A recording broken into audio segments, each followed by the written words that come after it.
우리가 예수 그리스도 안에 있고 우리가 주님을 믿기 때문에 우리 모두는 구원받은 줄로 믿습니다. 아멘입니까? 이건 반드시 아멘이어야 돼요. 반드시요. 질문입니다. 그러면 우리가 예수님의 무엇을 믿습니까? 예수님이 우리에게 복 주실 것을 믿습니까? 뭔지 모르지만 그냥 믿습니까? 우리가 지난 3일 동안 살펴본 창조 타락 구속의 본질을 믿습니다.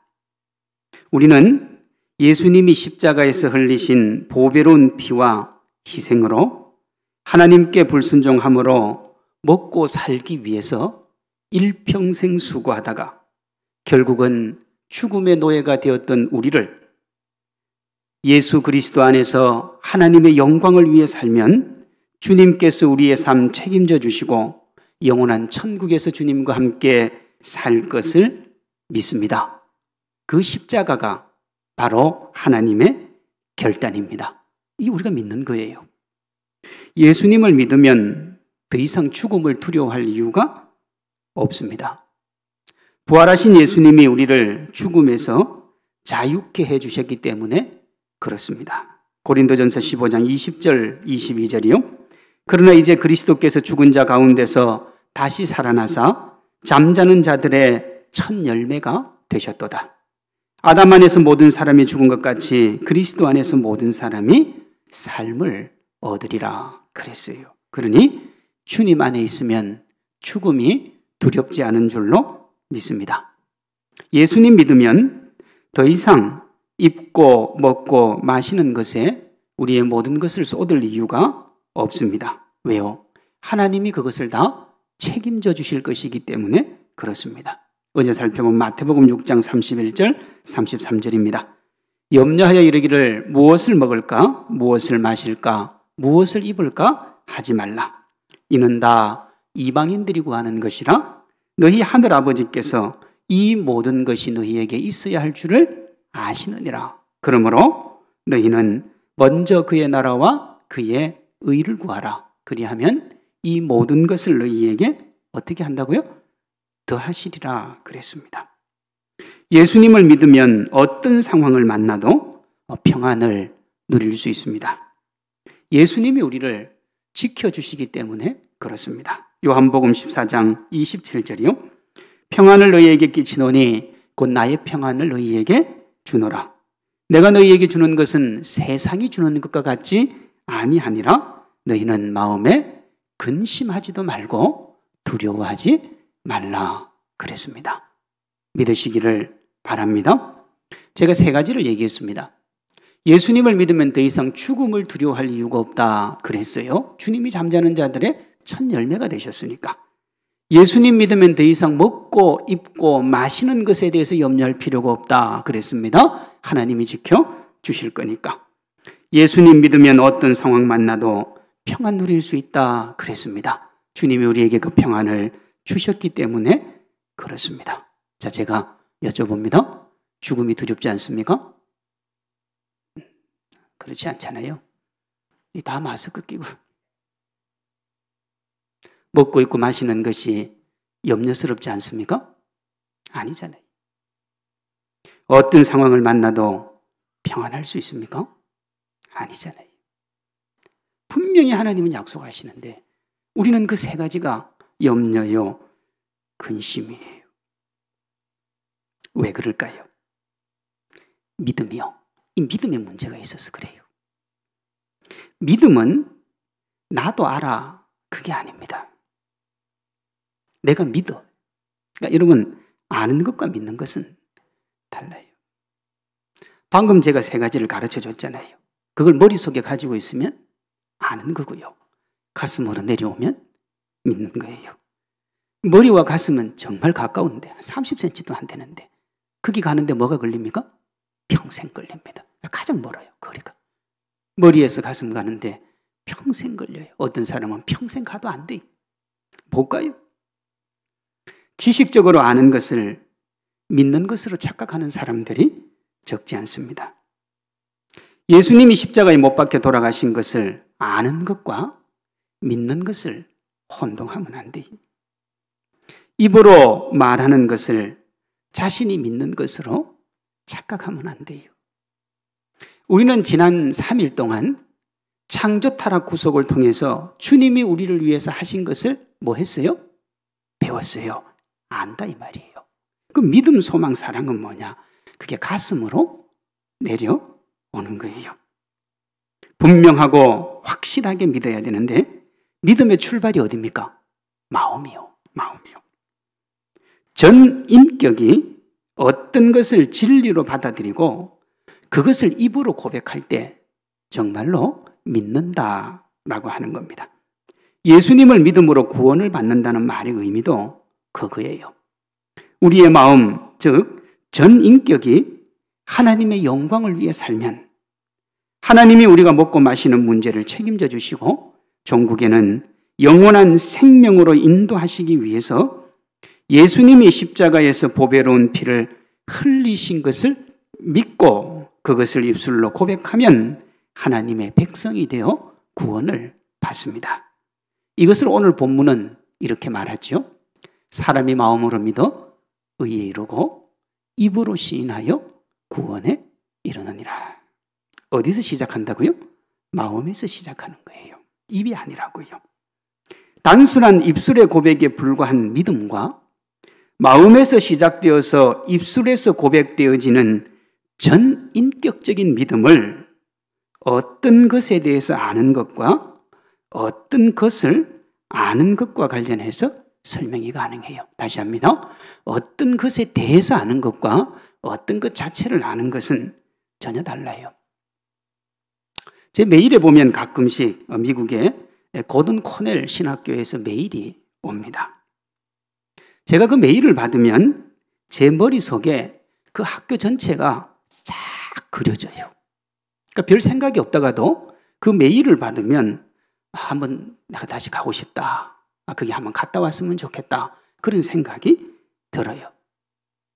도서관으로 올라가는 오솔길도 그려지고 도서관 창가 맞은편에서 쏟아지는 그 햇살에 흔들리는 나뭇가지도 그려지고. 왜냐? 제가 4년 동안 매일 그 자리에 앉아서 보던 거기 때문에 그래요. 그 중에서 가장 깊이 다가오는 게 뭐냐 그러면 그곳을 생각하면 아, 참 여유롭다, 포근하다 하는 생각입니다.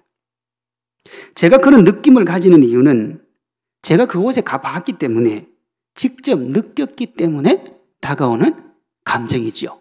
그건 누구에게 설명할 수는 없어요. 그러나 제 마음속에 잔잔히 흐르는 겁니다. 이 이야기 듣고 오늘 집에 가가지고 고든 코넬 신학교 한번 쳐보면 예뻐요. 학교가 예뻐요. 그런데 여러분 인터넷으로 검색해서 그 학교를 아는 것하고 제가 아는 것은 전혀 달라요. 똑같은 말을 하고 똑같은 내용을 읊어도 전혀 다르다고요. 왜 그렇습니까? 저는 경험을 했고 그 사람은 뭐 하는 거예요? 그저 지식적으로 아는 것에 불과하기 때문에 그렇습니다. 십자가에서 우리를 위한 피를 흘리고 살을 찢으신 예수님의 희생과 헌신을 믿는 게 뭐냐? 전인격적인 거예요, 여러분. 절대로 말장난이어서는 안 돼요. 그래서 저는 여러분 내로남불을 싫어해요. 삶이 있는 신앙을 이야기할 수밖에 없는 거예요. 말로야 뭘 못합니까? 말로야. 머리로 아는 것과 실제 살아내는 것은 전혀 다른 거예요. 죄로 물들어서 생각하면 할수록 더 큰 죄가 되는 타락한 이성에서 나오는 그 사유를 믿어서는 안 되는 거예요. 죄로 물든 이성의 사유를 내려놓고 하나님의 말씀을 아멘으로 받아들이고 그 말씀을 토대로 생각하고 바라볼 때 주의 십자가가 믿어지는 겁니다. 타락한 이성을 신뢰하지 않는 게 뭐냐? 이성에서의 도피요. 이제 대충 다 이해가 되죠. 제가 이 말을 한두 번 한 게 아니거든요. 근데 여러분 우리 교회에서는 이 말이 쉬운 말이지 밖에 나가면 어려운 말이에요. 보통 기독교 지성인들이 모인 데 가서 야 이성에서 도피해야 돼 그러면 그 사람들이 놀래요. 왜? 이게 보통 말이 아니기 때문에 그렇습니다. 죄인이 쏟아내는 생각이 바르다고 생각하는 게 어불성설이잖아요. 제가 지난 주일날 얘기했습니다만 사유의 불능성을 가지고 악의 평범성 속을 살아가는 인간이 그 머릿속에서 나오는 생각이 도대체 어떤 거겠냐고요. 전부 악이에요. 죄 많은 인간이 생각을 하면 할수록 어떻게 되느냐? 심각해집니다. 심각해져요. 제가 그랬잖아요. 어떤 일을 하는데 일이 자꾸 복잡해지잖아요. 그럼 뭐 하고 있다고요? 누가? 제가 짱구 굴리고 있다 그랬잖아요. 여러분 그 잔머리 굴리는 걸 사유라고 안 합니다. 짱구를 굴리는 거예요. 왜요? 뭔가 자꾸 새로운 걸 만들어야 되니까. 그러면 일이 어떻게 되느냐? 자꾸 복잡해져요. 하나님의 말씀은 간단합니다. 그러니 타락한 이성이 하는 생각을 멈추고 하나님의 말씀 앞에 먼저 서야 됩니다. 그것이 십자가로 나아가는 거예요. 이성을 멈추고 십자가 앞에 서면 하나님이 우리의 죄된 실존을 보여줍니다. 너희가 이런 존재야. 너희가 이런 사람이야. 그리고 우리를 보배로운 피로 새롭게 해주시고 말씀으로 우리를 바꾸어 주십니다. 하나님이 주신 말씀을 따라 생각하고 살아가면 그때부터는 우리의 생각이 누구의 생각이 됩니까? 하나님의 생각이 됩니다. 왜? 말씀을 따라서 하는 생각이기 때문에 그렇습니다. 그러니 제가 평소에 생각하지 마십시오 하는 말은 무슨 말이에요? 인간적으로 하지 말란 소리예요. 생각을 좀 깊이 하십시오 하는 말은 무슨 말이에요? 말씀 안에서 좀 자기를 되돌아보라는 소리예요. 그러니까 똑같은 말이에요, 그게. 십자가의 보배로운 피로 거듭난 사람이 말씀을 토대로 생각하니 그 생각은 누구의 뜻이 됩니까? 하나님의 뜻이 되는 거예요. 그런 생각은 하면 할수록 좋고 축복이 됩니다. 예수님을 믿지 않는 이의 생각은 자기 유익을 위해 타인을 이용함으로 결국은 고통이 되지만 예수님 안에서의 생각은 자기 부인으로 타인의 유익을 도모함으로 기쁨이 됩니다. 이것이 예수님을 제대로 믿는 거예요. 제대로요. 이렇게 되기 위해서 우리가 어떻게 해야 된다고요? 마음요, 마음. 전인격적으로 예수님을 믿고 우리의 입술로 그것을 고백을 해야 됩니다. 그러니 마음이 먼저, 말이 먼저 아니고 뭐가 먼저요? 마음이 먼저예요. 말이 먼저가 아닙니다. 예, 입이 먼저가 아니에요. 제가 이제 뉴스 보니까 정치인들은요, 입으로 시작해서 입으로 끝난대. 그래서 정치는 안 되는 거예요. 왜? 입으로 시작해서 입으로 끝나니까요. 마음에 어떤 게 있어도 입으로는 표현을 하면 안 된다는 거예요. 그러니 안 되는 거예요. 제가 어제 그걸 발견을 했어요. 여러분, 입이 아니고 뭐가 먼저라고요? 마음이 먼저. 그러니까 예수님 믿습니까? 그러면 뭘 해봐야 돼요? 한번 생각을 해봐야 돼요. 내가 정말 그 주님을 믿는지. 예수님 믿습니까? 그런데 바로 뭐 하면? 아멘 하면 심각한 거예요. 야, 저 목사가 무슨 얘기를 하려고. 우리 교회는 아멘이 늦어요. 그렇죠? 물어보면 아멘을 잘 안 해. 이번 주에 물어보면 다음 주에 와서 아멘을. 우리 교회는 괜찮은 교회. 왜? 생각을 하니까. 제가 아주 아름답고 좋게 최고로 해석을 하는 거예요. 여러분, 생각을 하셔야 돼요. 고민을 해야 돼요. 아무거나 아멘 하면 안 돼요. 어떤 교회 가면 목사님이 설교 시간에 욕을 해도 아멘을. 왜? 아무 생각이 없어요. 입술로만 하니까. 그게 무슨 신앙이고 그게 무슨 믿음입니까? 하나님 아버지 앞에 우리가 믿음으로 나아가는 거예요. 그러면 어떤 분은 저에게 이렇게 물을 수 있어요. 목사님, 믿음을 너무 강요하지 마세요. 교회에서나 믿음이 통하지 세상에 가면 믿는다는 말만큼 어리석은 말이 없어요. 그럴 수 있습니다. 그런데 정말 그럴까요? 안 그래요. 여러분, 우리 주위를 둘러보면 우리가 행동하고 우리가 실천하는 모든 것이 상당수가 믿음에 기반을 하고 있습니다. 우리가 매일 걸어가는 길, 자동차로 운전하며 가는 도로, 그거 여러분 언제라도 그 길 내려앉을 수 있어요. 압니까? 모릅니까? 지진이 날 수도 있고요. 싱크홀이 생겨서 여러분 빠질 수도 있어요. 그런 경우가 가끔 뉴스에 나오잖아요.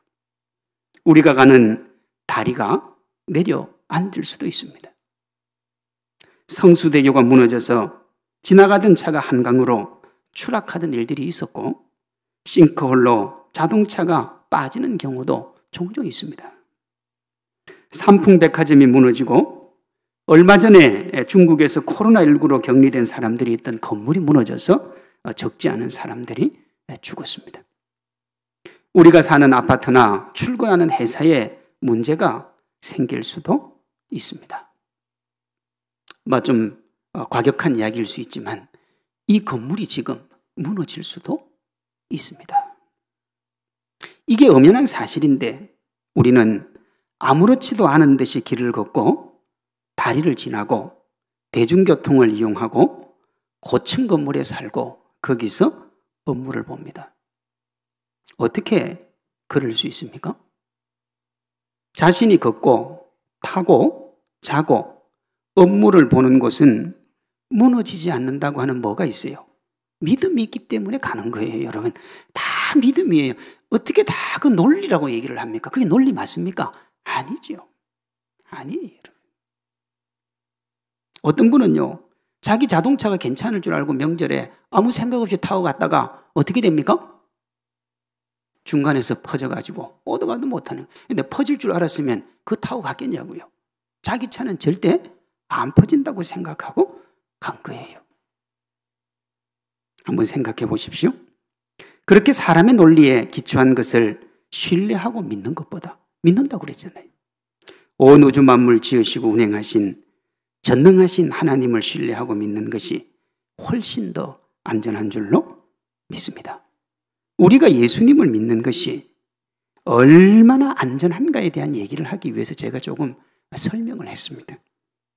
예수님의 십자가가 우리에게 생명의 기쁨으로 죽음의 두려움을 이기게 하시고 하나님의 영광을 위해 살면 의식주를 비롯한 이 땅의 모든 문제를 책임지는 표시임을 믿으시기를 바랍니다. 꼭 믿으시기 바랍니다. 그래야 믿음 뒤에 따라오는 우리의 소망에 문제가 생기잖아요. 왜? 믿음, 소망, 사랑은 순차적으로 가거든요. 내가 뭘 믿느냐가 무엇을 소망하느냐로 연결되고 무엇을 소망하느냐가 어떤 삶을 살 것이냐로 결정되기 때문에 그렇습니다. 전능하신 하나님을 믿으면 하나님이 통치하는 세상을 소망하게 되고 하나님이 통치하는 세상을 소망하니까 이 땅에서 하나님의 영광을 위한 삶을 살게 되는 거예요. 그러나 내가 이 땅에 있는 것이 나의 전부라는 것을 믿으면 이 땅의 것을 소망하게 되고 이 땅의 것을 얻기 위해서 살아갈 수밖에 없는 거예요. 그러니까 믿음의 문제예요. 내가 뭘 믿고 어떻게 살아갈 건가를 고민하지 않으면 우리의 삶은 문제투성이가 될 수밖에 없어요. 믿음이 창조의 회복이면 하늘 소망으로 이 땅을 나그네로 살아요. 이 믿음이 세상에서 복받는 것이 되면 하나님을 자기 유익의 도구로 쓰게 되어 있습니다. 마무리합니다. 예수님의 십자가가 먹고 살기 위해 전력하지만 결국은 죽음의 노예가 되는 우리를 하나님의 영광을 위해 살고 먹고 입고 마시는 것은 하나님이 책임져 주시는 자유와 생명의 주인공이 되게 하는 것임을 분명하게 믿고 우리가 그 믿음 안에서 주께로 나아가면 하나님께서 우리 인생 책임져 주실 줄로 믿습니다. 이 믿음과 이 고백이 저와 여러분의 고백이요, 신앙이요, 믿음이기를 주님의 이름으로 축원합니다.